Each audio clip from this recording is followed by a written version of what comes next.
Pessoal, aqui é o Rodrigo do Kitnet HQ, como você já deve ter visto na preview aí lá na thumb do YouTube.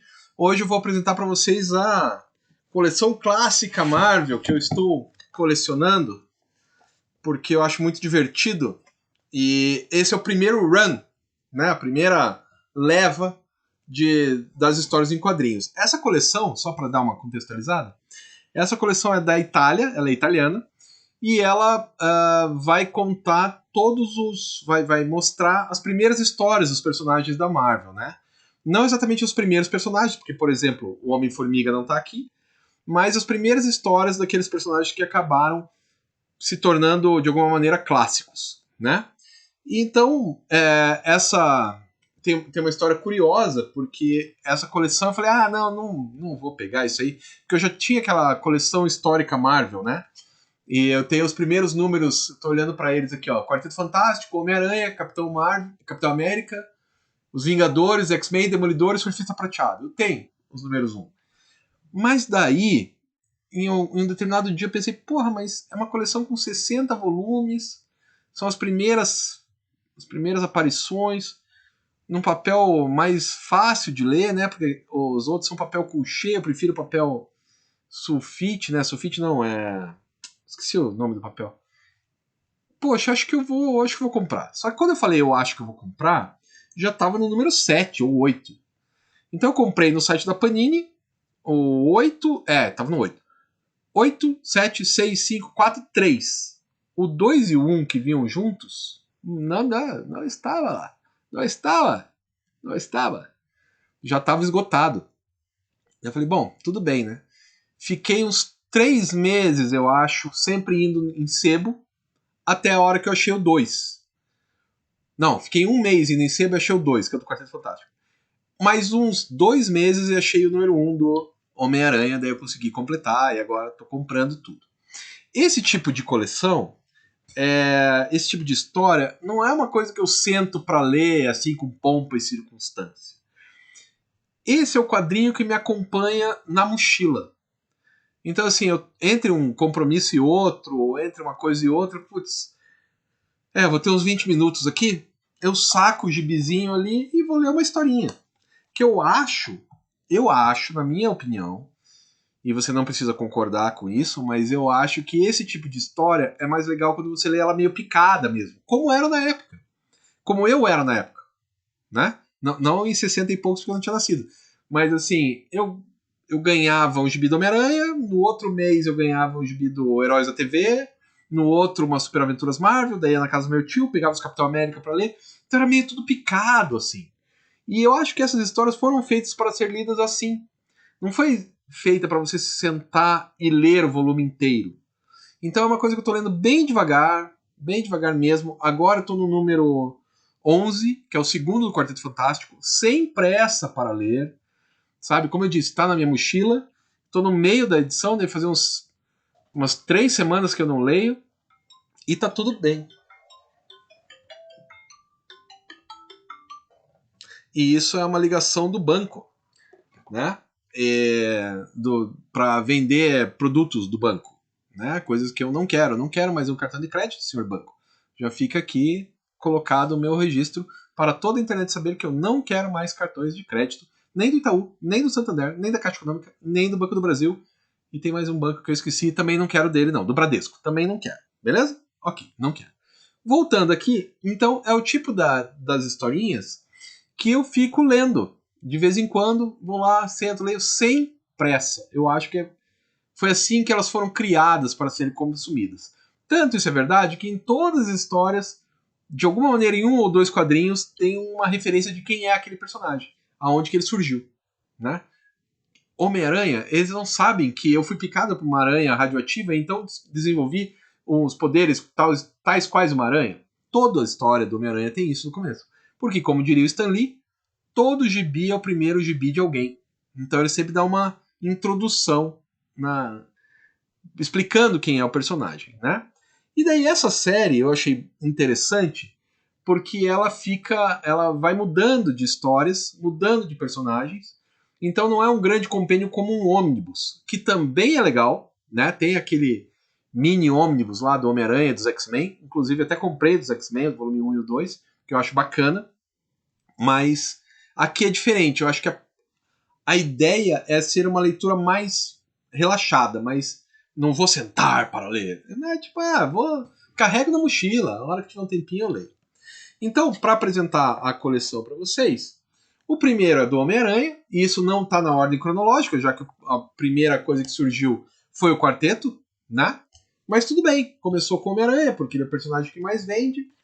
Então, são as primeiras histórias, né, do Homem-Aranha, escritas no estilo Marvel, pelo Stan Lee, junto com o... Ai, caramba, esqueci o nome do camarada. Que coisa. Junto com o Steve Ditko, né, que o Stan Lee passou pro Jack Kirby e não gostou muito, porque o Jack Kirby não desenhou um adolescente muito bacana, assim, ele preferia um cara mais frágil e o Jack Kirby fez um cara mais poderoso. Essas histórias aqui é legal porque o editor, que é o Leandro Luiz Del Manto, ele se ligou que a moçada, quando a gente era criança e comprava Super Aventuras Marvel, o Hulk, o Homem-Aranha, a gente gostava de ler a sessão de cartas. Então ele colocou uma sessão de cartas. Então nesses gibis aqui, além de ter as histórias, tem a sessão de cartas e tem algumas coisas que vêm da Itália, né? Que são, sei lá, biografias de autores, biografias dos personagens, o que aconteceu, né? Então tem coisa do Stan Lee, tem coisa do... explicando, né? Quem era o Stan Lee, explicando quem era o Steve Ditko, explicando quem é a grande força que o Homem-Aranha fez. Ok, mas também tem a sessão de cartas. Pô, nessa aqui tem do Paulo Ramos, que é meu amigo. Tem uma outra que tem do Charles Nascimento, que tem o canal BB HQs. Então é muito bacana também. Então, assim, é uma viagem nostálgica. Acho que a ideia da coleção é ser nostalgista mesmo, ainda que seja uma nostalgia de algo que eu não vivi, estilo Neymar, porque eu não estava vivo, né, na década de 60, não vi isso quando surgiu aqui no Brasil, né, nos postos Shell e tal, eu também não vi na Ebal, eu só fui pegar na Abril. Então, é uma nostalgia, mas ao mesmo tempo não é exatamente aquela nostalgia. De qualquer forma, ler isso aqui é muito legal, porque, cara, o Stan Lee e o Steve Ditko, e seja lá mais quem, o Jack Kirby e tal, os caras eram muito criativos. Os caras criaram do nada um universo. Do nada. Eles criaram um universo mesmo. Então, assim, além daquelas coisas que você já sabe, colocaram o Homem-Aranha numa cidade real, diferente da DC, que era Metrópolis, Gotham, Emerald City, que são cidades que não existem. Não, aqui é em Nova York mesmo. É o Queens, é Manhattan, sabe? Além disso, eles colocaram fragilidades. Então o Homem-Aranha, isso é muito legal. O Homem-Aranha só se fode. Qual outro super-herói só se fode? Dá uma olhada. O Superman, ele no máximo ele se ferra com a Lois Lane. No máximo. Mas o Batman é um cara multimilionário, o Arqueiro Verde também, a Mulher Maravilha é toda poderosa e amarrada e no final das contas tudo dá certo. Então, assim, aqui era uma pessoa mais identificável com os leitores. Né? E isso que o Stan Lee se ligou e falou, não, a gente tem que fazer uma identificação com o leitor. E fez. E não tem como você não ler, agora tem 47, eu já não sou mais esse moleque. Mas eu já fui. Como diria o Vitor Cafage, eu já fui esse moleque. E assim, é muito legal. Você entende o personagem porque você se entende. Né? Então olha, é muito bacana. E daí tem o primeiro volume, que é o do Homem-Aranha. O segundo, o Quarteto Fantástico, com umas coisas que eu não tinha me ligado assim no começo. Eu já tinha lido, mas não. Sabe quando você lê, mas meio que esquece e tal? Que assim, o Doutor Destino aparece logo. Aquela coisa daquela plataforma que ele vai pro passado, pro futuro, aquela máquina do tempo, quer ver, ó? Ele tá no comecinho. Tá na edição número 5. Pra mim isso foi muito depois, sabe? A ideia do namoro. Tem umas coisas assim, a Sue Richards, né, que era a moça invisível nesse momento, ela se apaixona pelo namoro, isso todo mundo já sabe, mas ela tinha uma foto do namoro dentro de um livro escondido. E daí o Reed fala, pô, que isso, Sub? Nada.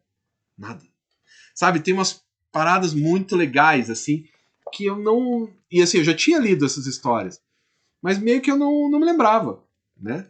Então, assim, é muito bacana, a dinâmica dos personagens é muito interessante também, né? Mas isso você já sabe, que é o Quarteto Fantástico. O terceiro são os X-Men, né? De novo, não tá na ordem cronológica, né?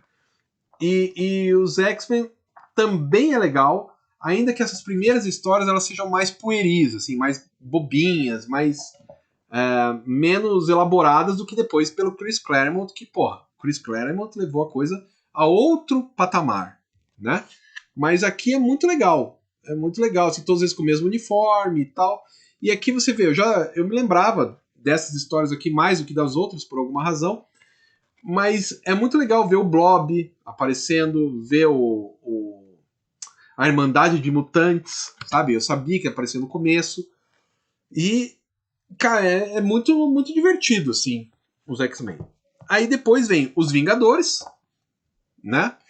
Que começam lá com o negócio da artimanha do Loki, que o Hulk era um palhaço de circo, né? Ele fazia, deixa eu ver se eu acho que ele era um palhaço mesmo no circo e girava elefantes como uma... Aqui, ó. Essa cena aqui pra mim é um clássico, né? E daí tem algumas coisas legais aqui, porque tem uma sessão de cartas que o cara fala assim, quer ver? Deixa eu ver se eu acho essa sessão de cartas da época. E pergunto para o Stan Lee. Pera. Que ele fala assim, mas o Hulk às vezes é desenhado com 3 pernas, com 3 dedos, às vezes com 4 dedos, às vezes com 5 dedos, por que isso? Né? E daí ele responde, né? Que, olha, o cara, ele desenha do jeito que ele quiser. Se o Hulk contasse os seus dedos do pé, né? Se você contar os dedos do pé do Hulk, está em inglês, tá? Tá em inglês. Se você contar os dedos do pé do Hulk, você vai ver que tem vezes que ele tem 2, tem vezes que ele tem 3, tem vezes que ele tem 4, tem vezes que ele tem 5 dedos. Como que isso é? E daí o Stan Lee, a carta é tudo isso aqui, né? Toda essa parte. E daí a resposta do Stan Lee são só essas 2 linhas e meia. Ele fala assim: se acalme, Rog, que é o nome do cara, né? Que era Roger Gilman. Se acalme, Rog. A gente não pode, não tá nem aí. Deixa isso para os fãs. Quantos dedos o cara verde alto e que não existe deveria ter? E assim acaba a discussão. Cara, é muito bacana, assim. Aí aqui tem o surgimento do Capitão América, ressurgimento do Capitão América. Aí a gente tem o gibi do Hulk, que é... Esse aqui é um pouquinho maior, né? Porque todos os outros têm 144 páginas. E esse aqui tem 160 páginas. Por quê? E isso é um acerto bacana da Panini, porque o Hulk, a primeira edição das histórias do Hulk, foram só 6 edições, e depois ele sumiu. Depois ele aparecia nos Vingadores, aparecia nos X-Men, aparecia no Homem-Aranha, mas ele ficou um bom tempo sem aparecer. A revista dele foi cancelada no número 6. Porque eu não sei se você sabe, mas quem imprimia os gibis da Marvel era a DC Comics. E a DC falou que a Marvel só podia imprimir 8. 8 títulos. Então daí os que vendiam menos eles tinham que tirar de circulação. E o Hulk foi um dos que vendia menos. Né? Então aqui tem o Hulk que começa cinza, daí depois ele fica verde, né? Não por um acaso, mas olha, igualzinho o Frankenstein, né? Que foi um erro da gráfica e tal. Aqui nesse momento o Hulk ele virava Hulk de noite, então era uma história meio de terror, meio de monstro. Mas é muito bacana também essas 6 primeiras histórias. E essas aqui eu nunca tinha lido, nunca mesmo, as anteriores já. Essa aqui eu nunca tinha lido, né? E pô, foi uma grata surpresa também. Muito bacana. Tem umas coisas meio idiotas, claro, mas a gente tá nos anos 60, né? Então faz sentido até. Depois de ter o Demolidor, né? Que é um pouquinho menor, são 128 páginas, 144, porque são todas as histórias que o Demolidor tem este uniforme aqui. A partir da próxima história, ele vai ter o uniforme inteiro vermelho. Acredito que também o fato daqui ter menos e aqui ter mais acaba compensando, né? Os custos de gráfica e tal. Essas histórias do Demolidor são bem legais também. Ele combate o Electro, já na edição número 3, acho. 2, na edição número 2 ele já combate o Electro. Então, assim, a Marvel tava dizendo, olha, é tudo um universo só. O cara que aparece no Homem-Aranha, aparece no Demolidor também. Ó, fiquem espertos. Então isso é bem interessante. A Karen Page já aparece aqui. Ele é apaixonado pela Karen e a Karen por ele. O Homem Púrpura, que tanto atazanou a Jessica Jones no seriado, aparece aqui. Então você vê como os caras conseguem lançar coisas nas suas origens, né? Coisas que estão até agora aí fazendo história, né? Aqui o velho e bom Capitão América, né? Obviamente são as histórias da Marvel, não aquelas da década de 50, né? E é muito legal porque o escudo do Capitão América ele muda de acordo com o que o Stan Lee quer fazer, né? Então, de repente o escudo é super forte, de repente o escudo é frágil, de repente o escudo tem um jeito de enganchar com corda, com tiras de couro, de repente já é magnético, como no filme. Então, assim, de repente ele é só uma pessoa normal, daqui a pouco ele é o soro do super soldado faz diferença.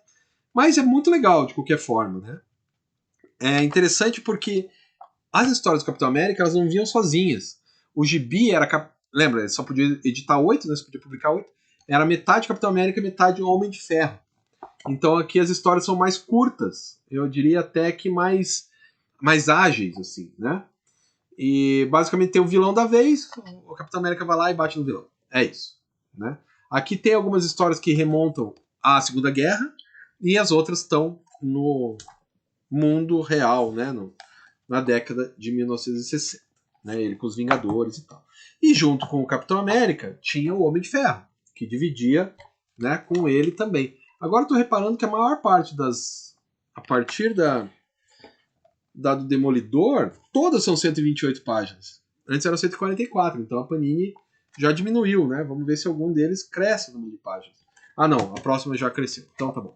Então é mais fazer sentido mesmo o arco de história, se é que dá pra você chamar assim. Então, assim, o Homem de Ferro, aquela coisa, o Tony Stark, E é engraçado que a palavra transistorizado, meu traje transistorizado, a cada 3 balões tem a palavra transistor falando. Isso é impressionante. O motivo pelo qual ele mudou as cores do uniforme é bem legal. Ele encontrando o Dínamo Vermelho. É muito bom assim a história, né? Ele era cinza, daí ficou dourado, por quê? Né? Ele vai enfrentar o Doutor Estranho aqui, mas não é aquele Doutor Estranho, é outro, né? Então, assim, muito legal, um vilão que sumiu e tal, mesmo porque o Doutor Estranho nem é vilão. E por último, o Thor, né? Que também tem umas coisas que vão de acordo com o que o roteiro pede, né? Principalmente a questão do cajado, porque o Donald Blake tem um cajado, que quando ele bate no chão ele vira o Thor. Se o cajado ficar 60 segundos longe do Thor, ele volta a ser o Donald Blake. Ok, entendemos a premissa. Se você joga o martelo volta para a mão do Thor. Ok, entendemos a premissa. Só que daí, em alguns momentos, o martelo cai e ele volta a ser o Donald Blake. Mas por que ele não fez assim e o martelo voltou? Isso não é explicado. Ninguém pode erguer o martelo do Thor, a menos que o vilão possa. E por aí vai. Então o roteiro vai se adaptando de acordo com a história que eles querem contar, né? Então, mas é muito legal mesmo assim. De novo, você tem que se transportar para a década de 60. Não dá para você ler isso aqui e ser anacrônico. Não dá para você ler com o olhar de 2022 e apontar os erros. Daí você está sendo desonesto com a obra. Né? Você tem que olhar para ela na década que ela foi escrita. Você tem que olhar para ela na década de 60. Começo da 70 e tal, mas é naquele período. Né? É isso que você tem que olhar quando você está lendo isso aqui. E se você fizer isso, acredito eu, vai ter uma boa leitura, vai se divertir, vai se divertir um bocado. Assim. E é claro que para ler tudo isso aqui, como eu disse, eu fui lendo bem devagar, eu não ouvi um disco só, então eu peguei um aqui só para apresentar para vocês, nem sei se eu já apresentei no Kitnet aqui, mas que para mim é o melhor disco do Stevie Wonder, porque eu sou um cara do metal, mas Stevie Wonder é um cara que eu gosto muito. Né? Essa fase do Stevie Wonder. Depois quando ele ficou mais pop, aí ficou meio complicado, ali nos anos 80 ficou meio complicado, mas essa fase aqui do Inner Visions, esse disco é sensacional. Sensacional. Então, se você puder escutar no seu streaming favorito aí o álbum Inner Visions do Stevie Wonder, vale a pena. Beleza, galera? Então é isso. Esse foi o primeiro run, né? A primeira leva, primeiros 9 volumes dessa série. Eu não sei se vou fazer dos demais, porque acho que eu vou levar anos até terminar de ler tudo, né? Mas é muito legal, muito legal. Curti demais ler e ver o nascimento do universo Marvel. Beleza, galera? Então acho que é isso. Até mais!